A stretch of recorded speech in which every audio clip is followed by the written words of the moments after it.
네, 오늘 말씀은 창세기 41장 37절로 57절까지 보겠습니다. 총리가 된 요셉이라는 제목으로 말씀을 전하고자 합니다.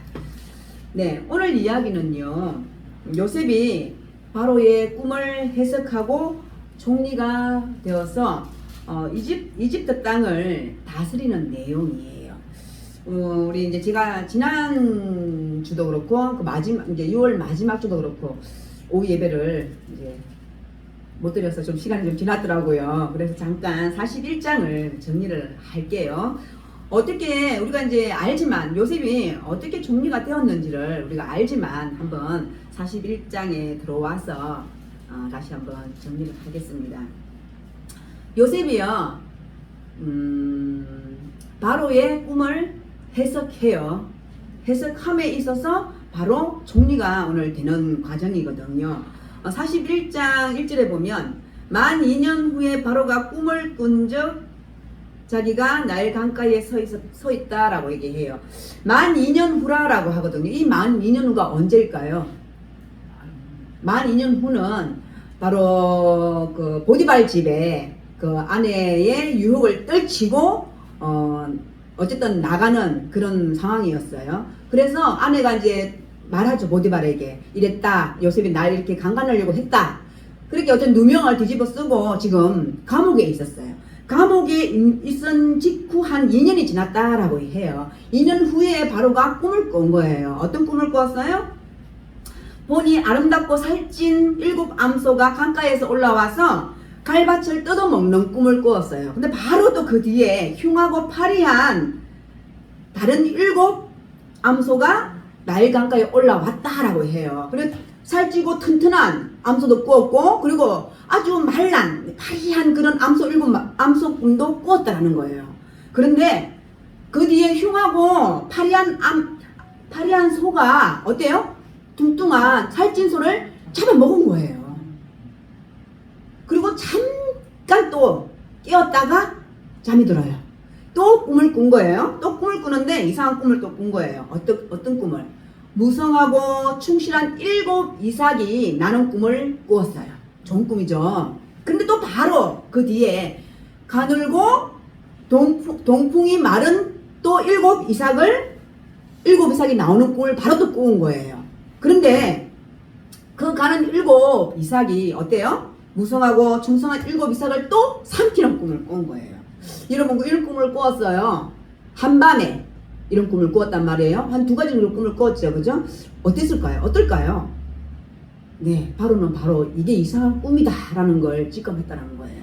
그래서 바로 그 애굽 땅에 있는 점술가 뭐 이런 박사들을 불렀겠죠. 그래서 내 꿈을 이야기를 하면서 해석해달라고 했어요. 근데 해석하는 사람이 있었나요?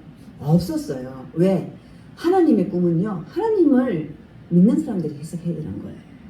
이 바로가 바로는 이방인이에요. 그죠? 이방인인데도 불구하고 하나님의 꿈을 꾸었단 말이에요. 근데 이렇게 그 동네 유명한 박사들과 점술가들이 와서 꿈을 해석할 수가 없었다라고 말해요. 그런데 그때 바로 2년 전에 함께 그 감옥에 있었던 술 관원장이 누구를 기억해요? 요셉을 기억해내는 거예요. 제가 2년 전에 그 감옥에 있을 때 바로 그런 청년이 있었습니다 라고 얘기를 하는 거예요. 듣는 즉시 바로는 요셉을 불러드립니다. 바로 요셉이 오는데요. 바로 앞에 오는데요. 바로 수염을 깎고 그리고 옷을 갈아입고 바로 앞에 나갔다라는 것입니다. 그래서 오늘 이 꿈을 얘기해요. 바로가 요셉에게. 그런데요, 요셉이요, 바로에게 바로 그 꿈을 듣는 즉시 바로 해석해 줍니다. 그 해석은 어떻습니까? 바로 이 바로의 꿈은 하나님이 주신 꿈이다 라고 말하고 있어요. 그리고 이 2가지의 꿈은 실상 2가지 꿈을 꾸었지만 이 꿈은 곧 하나의 꿈이다 라고 말해줬다라는 거예요. 그리고 바로 즉시 해석해준 꿈은요, 7 좋은 암소는 7 해다라고 말씀하고 있어요. 그리고 7 좋은 이삭도 7 해다라고 말씀해주고 있다라는 것입니다. 그리고 그 파리한 파리도 7년이고 그리고 그 흉한 이삭도 7년이다 라고 말을 해주고 있어요. 이것은 결국에는 뭐냐? 7 튼실하고 좋은 것은 7년의 풍년이 있고 그리고 파리하고 마른 것은 7년의 흉년이 있다라고 말씀해주고 있다라는 것입니다. 우리가 이 말씀을 듣고 생각하니까 그런 것 같잖아요. 우리가 만약 이런 꿈을 진짜 딱 꾸었다 그러면 우리가 이렇게 해석해 줄 수 있을까요? 나는 못할 것 같아요. 그리고 굉장히 많이 하나님 앞에 기도했을 것 같아요. 왜? 이건 예사 꿈은 아니잖아요. 우리가 그냥 느끼기에도 예사 꿈은 아니거든요. 그럼 하나님 앞에 많이 기도했을 것 같아요. 근데 요셉은요, 바로 즉시 바로 앞에서 이렇게 하나님의 꿈을 해석해 보인다라는 것입니다. 그래서 요셉은요, 바로에게 말을 합니다. 꿈을 2번 겹쳐 꾸신 것은 하나님이 이 일을 정하셨습니다 라고 말씀하고 있어요. 이 하나님이 이 일을 작정하셨다라고 말씀하고 있어요. 그래서 하나님이 속히 행할 일이다.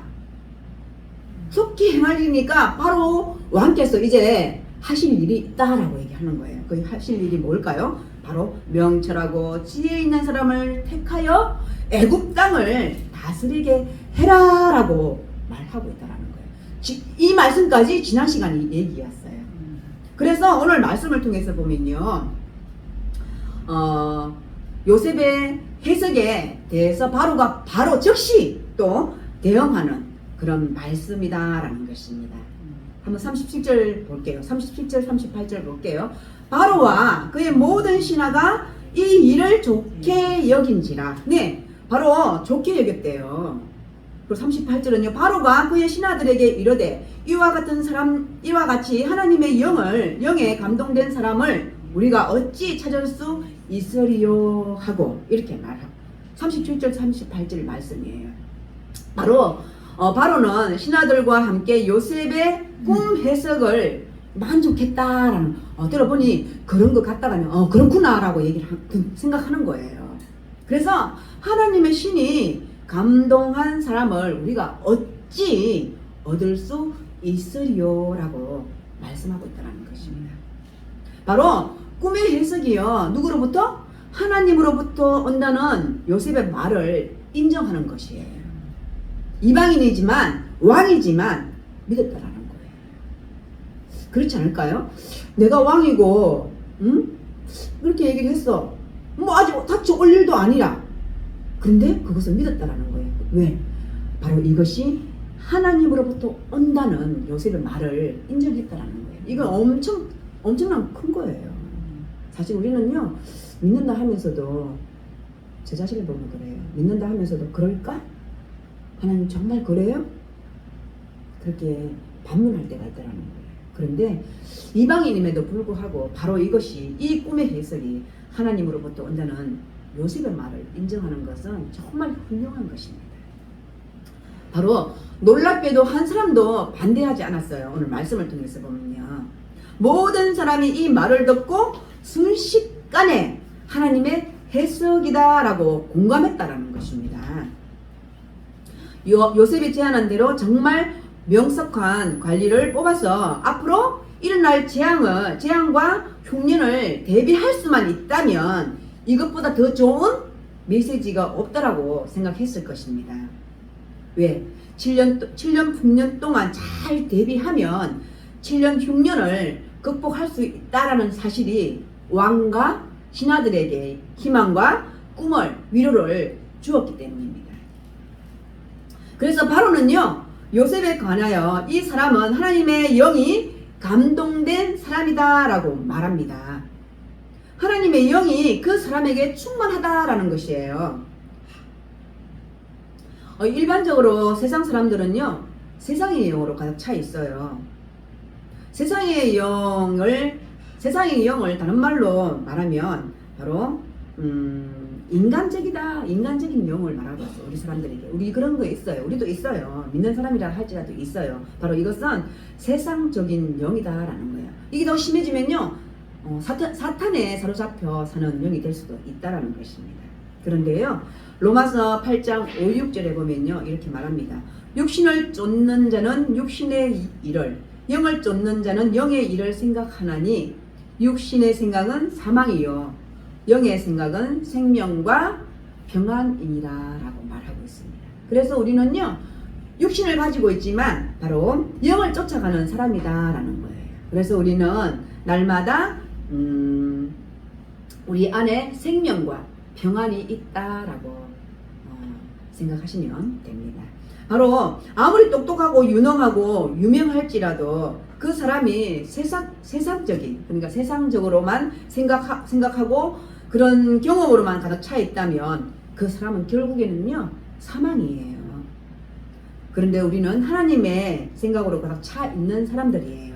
바로 그 사람과 대화를 해보면 하나님을 느끼게 된다라는 것입니다. 바로 하나님의 생각이 그 사람을 지배하고 있기 때문에 저와 여러분은 이와 같은 하나님의 생각으로 가득 차 있는 사람이 되기를 축복합니다.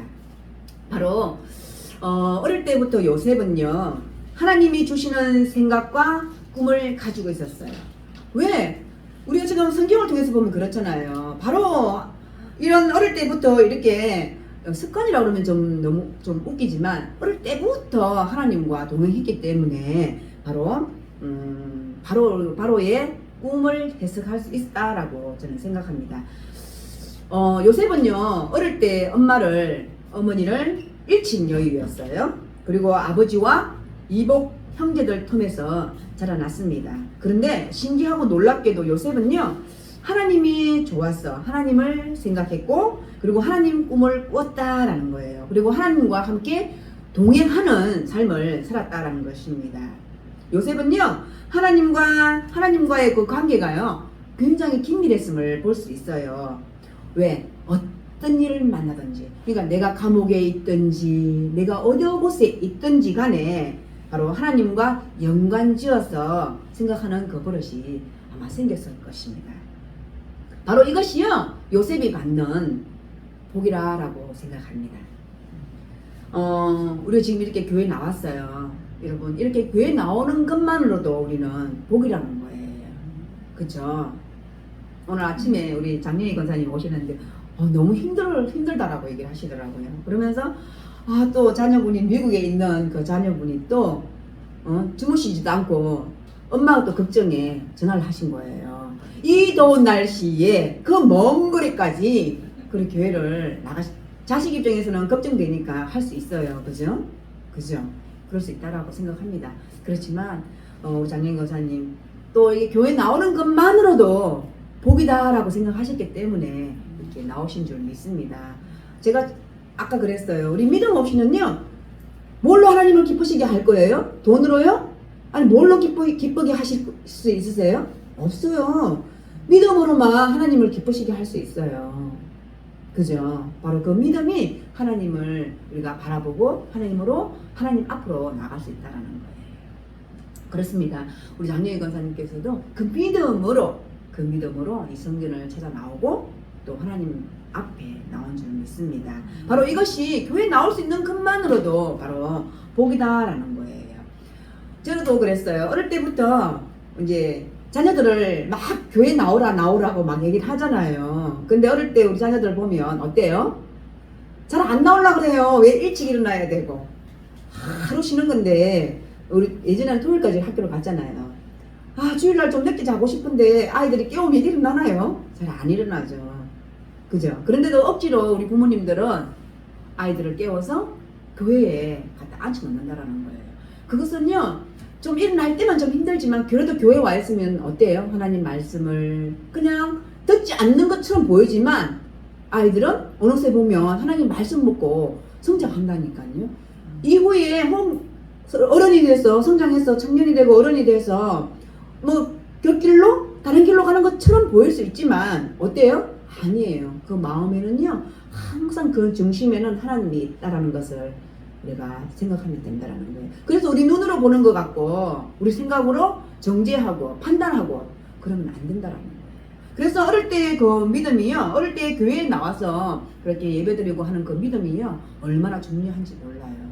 왜? 어릴 때부터 습관을 제가 좀 많이 쓰는데 습관이라는 건 좀 좋은 의미는 아닌 것 같아요. 그죠? 우리가 어떻게 보면 이렇게 예배 드리는 것도 습관적으로 예배 드릴 수 있는 거거든요. 그죠? 그 시간이 됐으니까. 또 주일이 됐으니까. 이렇게 생각할 수 있단 말이에요. 그런데 그 습관 속에서도 바로 하나님이 주시는 그 믿음이 있다고 보시면 됩니다. 그래서 어린 아이들에게도 바로 교회 나오면 찬양과 그리고 말씀과 또 그 어릴 때 우리 말씀 많이 외웠잖아요. 그럼 외운 말씀 속에서 아이들이 들어와 있다라고 보시면 된다는 것입니다. 그래서 어린 시절에 청소년 시절에 교회 다니는 것이 얼마나 중요한지 몰라요. 바로 하나님이 영이 있는 사람은요, 사물을 볼 때 아주 매우 예민하다라는 것입니다. 우리는 뭘 하나 봐도 어때요? 그냥 보지 않아요. 모든 것을 하나님과 연관시켜서 생각하고 본다라는 것입니다. 바로 요셉도 모든 관점을 하나님의 관점으로 보는 그런 사람이었다라는 거예요. 2년 전 요셉이요, 감옥에서 두 관원장의 꿈을 들었을 때 요셉은요, 그 꿈을 즉각 해석했어요. 그죠? 어떻게 그럴 수 있냐라는 거예요. 바로 그것은요, 요셉의 마음속에는 하나님의 영이 있었기 때문입니다. 그리고 바로의 꿈 이야기를 들었을 때도 마찬가지였다라는 거예요. 요셉이 바로의 꿈 이야기를 들었을 때 바로 꿈의 해석은 이미 끝났다라는 것을 볼 수 있어요. 너무 간단해요. 그죠? 우리가 막 우리가 그만 성경을 봤을 때 너무 간단하잖아요. 그리고 너무 쉽게 얘기를 하잖아요. 그것은요, 바로 요셉에게 하나님의 영이 있었기 때문에 하나님이 가르쳐 주시는 대로 명쾌하게 하나하나 이야기할 수 있었다라는 것입니다. 요셉은요, 하나님의 놀라운 은혜를 입은 사람이에요. 그리하여 문제를 지혜롭게 해결할 수 있었다라는 것입니다. 바로 이것이요, 하나님에게 주신, 요셉에게 주신 달란트예요. 은사라는 거예요. 바로 하나님 앞에서는요, 모든 문제가 단순하고 쉽다라는 거예요. 그래서 우리는 저도 이 말씀에 동의를 해요. 복잡한 사람이 되지 마세요. 사랑이 단순한 것처럼 바로 용서도 단순하다라는 거예요. 그리고 우리가 지금 믿고 있는 이 예수 믿는 것도 복잡하면 못 믿어요. 이 예수 믿는 것도 간단하다는 것입니다. 그냥 믿으면 천국 가는 거예요. 그리고 우리는 예수 그리스도 이름으로 하나님 나라에 들어갈 수 있다는 것을 믿으시기 바랍니다. 바로 예수 믿는 것도 아주 간단한, 단순하고 쉽다라는 것을 다시 한번 말씀드립니다. 그리고 39절에서 40절 보겠습니다. 요셉에게 이르되 하나님이 이 모든 것을 내게 보이셨으니 너와 같이 명철하고 지혜 있는 자가 없도다. 너는 내 집을 다스리라. 내 백성이 다 내 명령에 복종하리니 내가 너보다 높은 것은 내 왕자뿐이니라. 네, 바로가 요셉에게 바로의 집, 즉 모든 그리고 왕궁을 다스리라라고 책임을 맡겨요. 그죠? 바로 요 앞 보디발의 집, 요셉에게 보디발이 자기의 모든 음식과 아내 외에 모든 것을 맡긴 것처럼 바로 왕위를 제외한 왕궁의 모든 살림을 누구에게? 요셉에게 맡겼다라고 말씀하고 있습니다. 그리고 41절에서 43절 보겠습니다. 바로가 또 요셉에게 이르되 내가 너를 애굽 온 땅의 총리가 되게 하노라 하고 자기의 인장 반지를 빼어 요셉의 손에 끼우고 그에게 세마포 옷을 입히고 금사슬에 목에 걸고 자기에게 있는 복음 수레에 그를 태우매 무리가 그의 앞에서 소리 지르기를 엎드리라 하더라. 바로가 그에게 애굽 전국을 총리로 다스리게 하였더라라고 말씀하고 있습니다. 바로는요, 요셉에게 이집트 온 땅을 다스리게 했다라고 말씀하고 있어요. 왕궁의 일뿐만 아니라 나라의 일도 맡겼다라는 거예요. 총리는요, 오늘날의 총리, 국무총리, 수상 이런 등의 직책을 맡았다고 보시면 돼요. 바로 고대 이집트에서도 총리 이외에도 바로 다음으로 최고의 지휘자로 주장할 만큼 요셉이 여러 직책을 맡았다라고 보시면 됩니다. 그러니까 바로가 뭐라고 했어요? 내 왕자 말고는 네가 요셉 너가 다 모든 것을 맡으라라고 말씀하고 있습니다.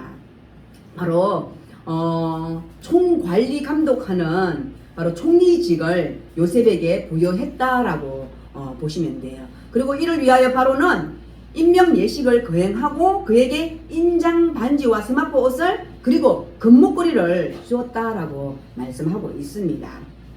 그것은요, 바로가 요셉에게 너를 이제는 애굽 땅을 다스리는 총리로 임명하겠다라고 말하고 있습니다. 어때요? 꿈과 같은 일이 누구에게? 요셉에게 일어났어요. 그죠? 하루아침에 감옥에 있던 사람이 애굽의 총리가 되었어요. 이거 완전 꿈 같은 얘기 아닌가요? 예, 그렇습니다. 이것은요, 기적과 같은 일이에요. 일어날 수 없는 일이 일어난 거예요. 정말 기적 같은 일입니다.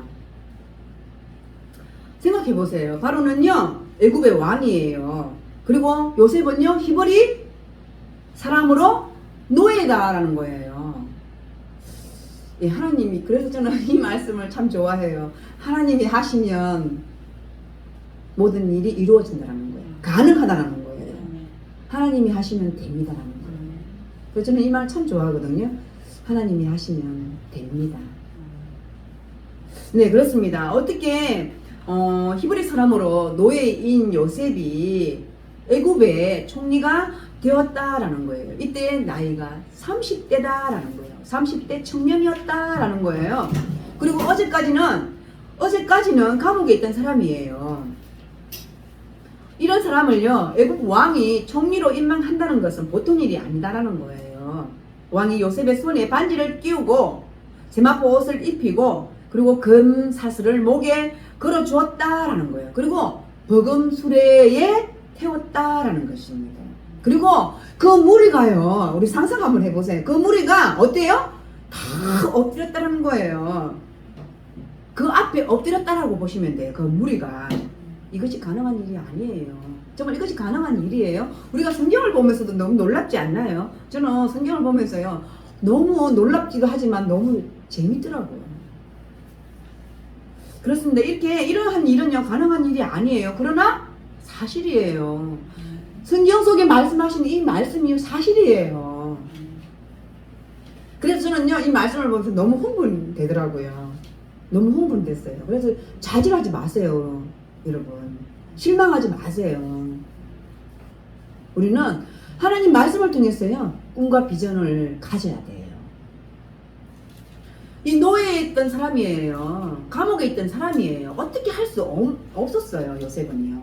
그런데 하나님이 주신 달란트로, 하나님이 주신 은사로 이렇게 하루아침에 이렇게 완전히 신분이 바뀌었다라는 거예요.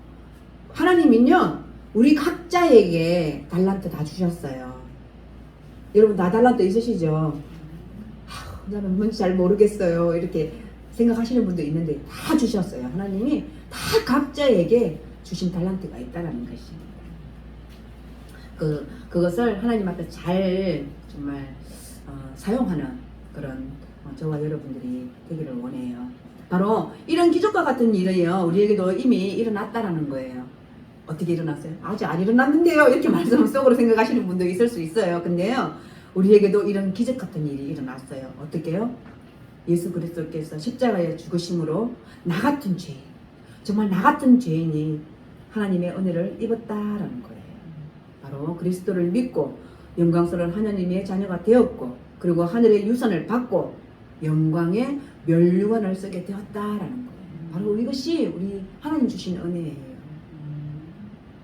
바로 내가 구원받은 사건은 요셉이 총리가 된 사건에 비교할 수 없을 정도로 놀라운 사건이다라는 거예요. 각자 생각해 보세요. 내가 예수 믿고 지금 현재 이렇게 교회 나와서 이 상상이 됐었나요? 나는 어릴 때부터 우리 부모님이 다 믿었기 때문에 그거는 그냥 예정된 일이야. 우리 장로님 그렇게 생각하시죠? 그렇지만 아니에요. 바로 하나님께서 우리에게 이런 믿음을 예수 그리스도께서 나 때문에 나 같은 죄인을 위해서 죽으시고 살아나시고 그리고 또 다시 오신다라고 말씀하셨으니 또 우리가 그 예수를 믿는 그 믿음으로 하나님 천국 백성이 되어서 하나님을 바라본다라는 거예요. 정말 이 같은 이런 기적 아닌가요? 저에게는 기적이거든요. 이런 기적 같은 일이 우리에게도 일어났다라는 것입니다. 네, 44절부터 46절까지 보겠습니다. 바로가 요셉에게 이르되 나는 바로라 애굽 온 땅에서 내 허락이 없이는 수족을 놀릴 자가 없으리라 하고 그가 요셉의 이름을 사브낫 바네아라 하고 또 온의 제사장 보디베라의 딸 아스낫을 그에게 주어 아내로 삼게 하니라. 요셉이 나가 애굽 온 땅을 순찰하니라. 요셉이 애굽 왕 바로 앞에 설 때에 30세라. 그가 바로 앞을 떠나 애굽 온 땅을 순찰하니. 네. 바로는요 요셉의 이름을 바꾸어 줘요. 사브낫 바네아라라고 이름을 지어줍니다. 이것은요 바로가 요셉이 이집트 사람으로 살 수 있도록 그리고 그의 정체성을 새롭게 했다라는 그런 의미로 보시면 됩니다. 우리가 이런 말도 있잖아요. 로마에 가면 로마법을 따르라 라고 얘기를 하잖아요. 그러니까 지금 이곳은 이집트예요. 바로가 요셉이 이집트에서 잘 정착해서 살 수 있도록 이렇게 도움을 줬다라고 보시면 됩니다. 그리고 바로는요 요셉을 온의 제사장 보디베라의 딸 아스낫과 결혼시켰다라고 말씀하고 있어요. 바로가 왜 요셉을 아스낫과 결혼시키는지는 그 이유는 성경에서 말하지 않기 때문에 알 수는 없습니다. 그런데 이와 같이 바로가 요셉에게 베푼 호의는 그의 해석을 듣자마자 지금 꿈을 해석해 줬잖아요. 요셉이요. 바로 그 해석을 듣자마자 그 자리에서 이렇게 지금 모든 것이 이루어진 건 아니에요. 바로 점차적으로 아마 조금 시간이 경과했음을 볼 수 있습니다. 그래서 요셉의 임무는요 아마 적어도 6개의 직분을 아마 가지고 있었다라고 보시면 됩니다. 그렇지만 이집트에서 총리라는 것은 모든 것을 다 총괄하는 그런 일이다라고 보시면 됩니다. 그리고 그 임무가 주어졌을 때 요셉의 나이가 몇 살? 30세라고 말씀하고 있습니다. 이것은요 다시 뭘 얘기해 주고 싶냐면은 요셉이 이집트에 팔려온 지 몇 년? 13년이 흘렸다라는 것을 의미하고 있어요. 그리고 이제 요셉은 어때요? 권력도 얻었어요. 그리고 이제 복된 가정도 얻었다라는 거예요. 그런데 여기서 또 우리가 요셉의 그 위대함을 한번 발견할 수 있는데요. 그것은 하나님이 복을 주실 때 그리고 요셉이 교만하지 않았다라는 것을 볼 수 있습니다. 그리고 성실함을 잃지 않았다라는 것을 볼 수 있어요. 어때요? 대부분 사람들은요, 저 자신을 보면 그렇더라고요. 내가 조금 된 것 같아. 그러면 어때요? 교만이 들어와요. 나도 모르게 그게 들어온다라는 거예요. 왜? 돈만 조금 있어도 지위가 조금 올라가도 우리는 목이 벌써 뻣뻣해지고 고다짐을 볼 수 있다는 거예요. 우리 인간이기 때문에 그럴 수밖에 없을 수 있어요. 그런데 요셉은요 안 그랬어요. 흔들리지 않았어요. 복을 받고 있을 때나 하나님에 대한 태도가 전혀 변하지 않았다라는 거예요. 우리가 이것을 유지하는 것도요 굉장히 힘들어요. 그런데 요셉을 통해서 보면 요셉은 정말 하나님을 진정 잘 아는 사람이었던 것 같습니다. 예, 요셉은요 교만하지 않았습니다. 그리고 47절에서 49절 보겠습니다. 7해 풍년에 토지 소출이 심히 많은지라 요셉이 애굽 땅에 있는 그 7년 곡식을 거두어 각 성에 저장하되 각 성읍 주위에 밭의 곡물을 그 성읍 중에 쌓아둔 곡식이 바다 모래같이 심히 많아 세기를 거쳤으니 그 수가 한이 없음이었더라. 네, 7년 풍년이 먼저 시작되었어요. 그죠? 바로 요셉이 말한 것 같이 똑같이 되었어요. 7년 풍년이 먼저 시작될 것이라 라고 바로 꿈 해석을 해주었습니다. 그것이 바로 실현됐어요. 어떻게 바다의 모래같이 힘이 많아졌다라고 말씀하고 있어요. 그래서 너무 많아서 그 곡식을 세기를 거쳤을 정도로 대풍작을 일어났다는 거예요. 그죠? 근데 이때 요셉은요, 곡물세를 거두고 그리고 그 곡물을 창고에 충분히 비축했다라는 것입니다. 이러면 흉년이 들었을 때 곡물을 나누어 주는 직책을 맡아 그 역할을 담당했다라고 말씀하고 있습니다. 바로 요셉은요, 성실하게 창고를 짓고 곡식을 모아드렸습니다. 바로 흉년에 대비하기 위하여 국민에게서 20%의 세금을 20%씩 거두어 드렸다라는 것입니다. 그래서 곡식이 얼마나 많든지 바다의 모래알처럼 많았다라고 말씀하고 있습니다. 바로 요셉은요, 자기가 맡은 일을 끝까지 성실하게 충실하게 실행한 사람이었다라는 거예요. 바로 위기를 준비해야 할 때 바로 준비하지 않으면 안 된다라는 것입니다. 우리가 요셉 이야기를 통해서 보면 끝까지 교만하지 않고 바로 그 환난 날이 올 때를 대비해서 바로 요셉은 준비하는 사람이었다라는 것입니다. 바로 요셉의 태도는요, 한 번도 변하지 않았음을 볼 수 있습니다. 그리고 50절에서 52절 보겠습니다. 흉년이 들기 전에 요셉에게 두 아들들이 나되 곧 온의 제사장 보디베라의 딸 아스낫이 그에게서 나은지라. 요셉이 그의 장남의 이름을 므낫세라 하였으니 하나님이 내게 내 모든 고난과 내 아버지의 온 집 일을 잊어버리게 하셨다 하며 차남의 이름을 에브라임이라 하였으니 하나님이 나를 내가 수고한 땅에서 번성하게 하셨다 하며 얻더라. 네, 바로 흉년일 때예요. 요셉이 아스낫을 통해서 두 아들, 즉 므낫세와 에브라임을 얻었다라고 말씀하고 있어요. 므낫세는요, 그 므낫세의 이름이요, 잊어버리게 하는 일이라는 뜻이 담겨져 있고요.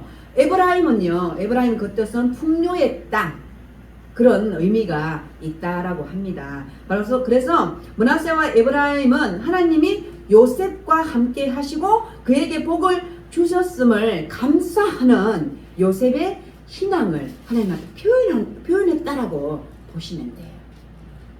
그래서 우리는 이제 여기서 우리가 주목해야 될 사실이 있는데요. 꿈과 믿음을 가지고 변함없이 늘 신실하게 하나님 중심으로 살았던 요셉에게 하나님이 자녀의 복을 주셨다라는 거예요. 그래서 우리는 이 세상 살아갈 때에요, 나에게 좀 하나님 좀 이렇게 해주시지 못한 그런 생각을 할 수도 있잖아요. 그렇게 생각하실 필요가 없어요. 왜냐면요, 우리의 믿음에 또 우리 자녀들이 있잖아요. 바로 그런 거예요. 이 본문에서 하나님이 요셉의 자녀들에게 복을 주셨다라는 것입니다. 왜? 이스라엘의 12지파 있잖아요. 12지파 가운데 요셉의 두 자녀가 모두 그 지파에 들어갔어요. 그죠? 바로 이것은요, 놀라운 영적 복이라는 거예요. 바로 저와 여러분도요, 우리 덕분에 우리 자녀들이 복이 임하기를 축복합니다. 그리고 53절에서 57절까지 보겠습니다. 애굽 땅에 7해의 풍년이 거치고 요셉의 말과 같이 7해의 흉년이 들기 시작하며 각국에는 기근이 있으나 애굽 온 땅에는 먹을 것이 있더니 애굽 온 땅이 굶주림에 백성이 바로에게 부르짖어 양식을 구하는지라. 바로가 애굽 모든 백성에게 이르되 요셉에게 가서 그가 너희에게 이르는 대로 하라 하니라. 온 지면에 기근이 있음에 요셉이 모든 창고를 열고 애굽 백성에게 팔세. 애굽 땅에 기근이 심하며 각국 백성도 양식을 사려고 애굽으로 들어와 요셉에게 이르렀으니 기근이 온 세상에 심함이었더라. 네, 이제는 요셉의 말대로 7년 풍년이 끝났어요. 그죠? 그리고 7년 흉년이 뒤따랐다라고 말하고 있어요. 흉년이 든 이유, 흉년이 온 이유, 그 이유는 성경에서 언급하지 않고 있어요. 그런데요, 가나안과 다른 모든 나라에도 흉년이 들었다라고 말하고 있잖아요. 이것은 곧 가뭄이 아니었을까? 가뭄으로 인한 흉년이 아니었을까라고 생각해 봅니다. 바로 이 흉년은요, 이집트뿐만 아니라 다른 모든 나라에도 심했다라고 말하고 있어요. 그래서 모든 나라가 먹을 것이 없었다라고 성경에서 말씀하고 있습니다. 그래서요, 요셉은요, 그동안 비축해 놓은 곡물을 이집트 사람들 뿐만 아니라 양식을 구하기 위하여 이집트로 내려오는 요셉의 형제들에게도 나중에 이제 팔게 됩니다. 팔았다라고 말씀하고 있습니다. 다시 한번 말씀드릴게요. 가장 천한 감옥의 노예에서 가장 뛰어난 권력자로 변신한 요셉의 출세 이야기는요, 몇 가지 신앙적, 우리 신앙생활 하잖아요. 신앙적 교훈을 주고 있는데요. 한번 볼게요.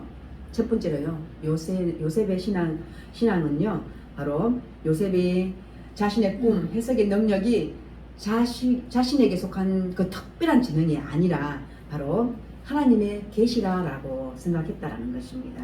그리고 또한 그의 아들들의 이름을요, 므낫세과 에브라임으로 그렇게 지음으로써 요셉의 자신의 삶이 하나님에 의해서 인도되어졌다. 그리고 자신의 성공과 출세는요, 하나님이 함께 하심으로 이루어졌다라고 고백하고 감사했다라는 것입니다. 바로 요셉의 하나님에 대한 언급은요, 본문에서 짧게 되어 있잖아요. 그렇지만 요셉이 노예 생활뿐만 아니라 최고의 지위에 누리는 가운데서도 하나님을 경외하는 그런 삶을 유지했다라는 것을 볼 수 있습니다. 그리고 또 요셉의 출세에 우리 신앙적 교훈은 두 번째로는요, 요셉의 직책 수행을 말씀하고 있는데요. 바로 요셉은요, 바로에 의해서 명철하고 지혜로운 자로 인정되어졌다라는 거예요. 그래서 총리의 직분을 부여받았다라는 것입니다. 바로 요셉은요, 하나님이 자신을 통해서 계시하던 대로 그 임무를 수행했다라는 거예요. 바로 요셉의 꿈 해석과 해석의 내용과 그의 임무 수행의 내용이 일치하는 것은 그가 요셉의 임무를 성실히 수행했다라는 것을 의미하고 있습니다. 그리고 세 번째는요, 무엇이냐? 구속사적 의미가 있다라고 보시면 됩니다. 가장 천한 신분에서 가장 높은 지위에 갑작스럽게 성숙한 요셉의 이야기는요, 바로 요셉이 그의 백성을 구원하고자 하는 하나님의 계획의 일부였다라는 거예요. 왜? 그의 가족들을 다 구원시키잖아요. 바로 이거는 구속사적 의미가 있다라고 보시면 돼요. 왜? 이 이야기는요, 단순히 개인의 출세, 그게 요셉의 출세를 말하고 있는 것처럼 보이지만 그것을 넘어서 아브라함에게 약속하신 계약을 하나님이 이루시기 위해서 야곱의 가족을 구원시키려는 하나님의 구속의 역사의 일부라라고 말씀하고 있습니다.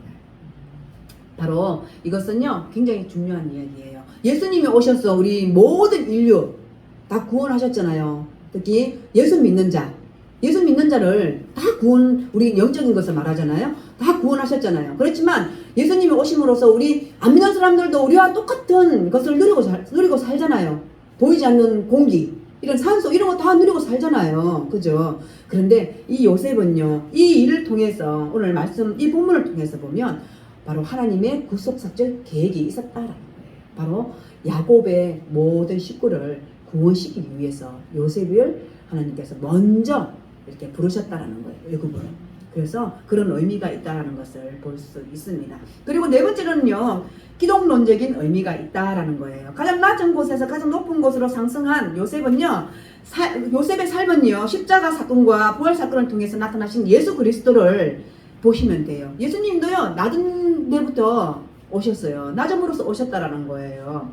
바로 그런데 예수님을 우리가 보면요, 낮은 데서 끝나나요?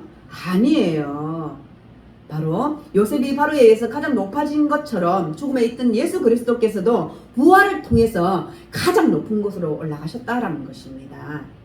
바로 모든 사람들이 요셉에게 엎드려 절한 것처럼 하늘에 있는 자들과 땅에 있는 자들과 땅 아래에 있는 자들이 모두 예수의 이름 앞에 무릎을 꿇었다라는 거예요.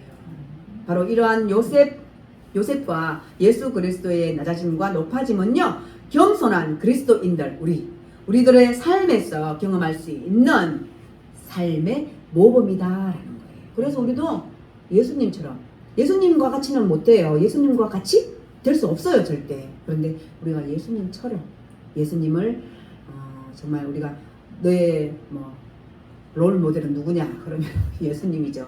그죠? 그래서 예수님의 삶처럼 닮아가고 싶은 거죠. 그렇게 살고 싶은 거죠. 그죠? 그래서 그렇습니다. 오늘 말씀처럼요, 우리 인생이 참 길잖아요. 근데 어떻게 보면 참 짧잖아요. 풍년이 있을 수도 있어요. 그리고 흉년이 있을 수도 있어요. 여러분, 삶이 그렇지 않나요? 저는 그렇더라고요. 풍년이 있을 때도 있고요, 흉년이 있을 때도 있어요. 그런데 흔들리지 않기 바랍니다. 무엇이? 우리의 믿음이 흉년이든 풍년이든 바로 이것을 미리미리 준비하는 믿음이 있으면 된다라는 것입니다.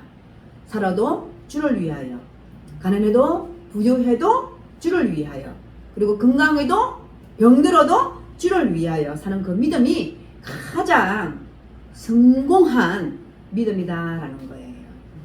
우리는 그래요. 오래 살 수도 있고요, 빨리 죽을 수도 있어요. 그죠? 근데 이건 우리에게 의미가 있나요? 이 세상 삶이 길고 짧은 것이 의미가 있나요? 없어요. 바로 그분을 위해서 사는 것이 의미가 있다라는 것입니다.